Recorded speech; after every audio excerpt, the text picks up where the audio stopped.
டெல்லியில் சிங்கு எல்லையில் போராட்டத்தில் ஈடுபட்டு வரும் விவசாயிகள் தனிமனித இடைவெளியை கடைபிடிக்கவில்லை என கூறி போலீசார் வழக்கு பதிவு செய்துள்ளனர். புதிய வேளாண் சட்டங்களை திரும்பப் பெறக் கோரி டெல்லி மற்றும் அதன் எல்லைகளில் 16வது நாளாக விவசாயிகளின் போராட்டம் தொடர்ந்து வருகிறது. பிரதமர் மோடிக்கு விவசாயிகள் விதித்த கெடு நேற்றுடன் முடிவடைந்த நிலையில் போராட்டத்தை பல கட்டங்களாக தீவிரப்படுத்த முடிவெடுக்கப்பட்டுள்ளது. நாடு முழுவதும் ரயில் போக்குவரத்தை முடக்க திட்டமிட்டுள்ள விவசாயிகள் மறியல் போராட்டம் தொடங்கும் தேதியை பின்னர் அறிவிப்பதாக தெரிவித்துள்ளனர். இதனிடையே டெல்லி புராரி நிரன்காரி மைதானத்தில் விவசாயிகள் மெழுகுவர்த்தி ஏந்தி ஊர்வலமாக சென்றனர். அப்போது வேளாண் சட்டங்களை திரும்பப் பெற வேண்டும் என அவர்கள் முழக்கம் எழுப்பினர்.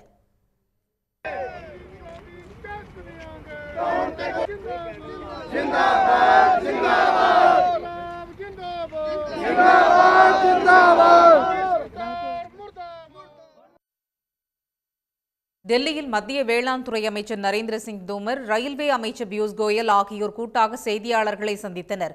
அப்போது விவசாயிகளிடம் திறந்த மனதுடன் பேச்சுவார்த்தை நடத்த மத்திய அரசு தயாராக உள்ளதாக நரேந்திர சிங் தோமர் கூறினார். விவசாயிகள் தங்கள் விளைபொருட்களை தனியாரிடம் விற்பதை கட்டாயப்படுத்தும் எந்த விதியும் இந்த சட்டங்களில் இல்லை என்று பியூஷ் கோயல் கூறினார்.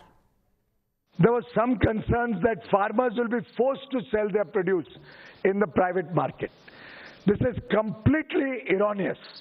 I would like to confirm through you to the nation and the farmers of the nation that there is absolutely no provision in the law which brings an element of compulsion on any farmer whatsoever. Delhi Haryana எல்லையான சிங்குவில் பணியில் இருந்த 2 IPS அதிகாரிகளுக்கு corona உறுதியானது.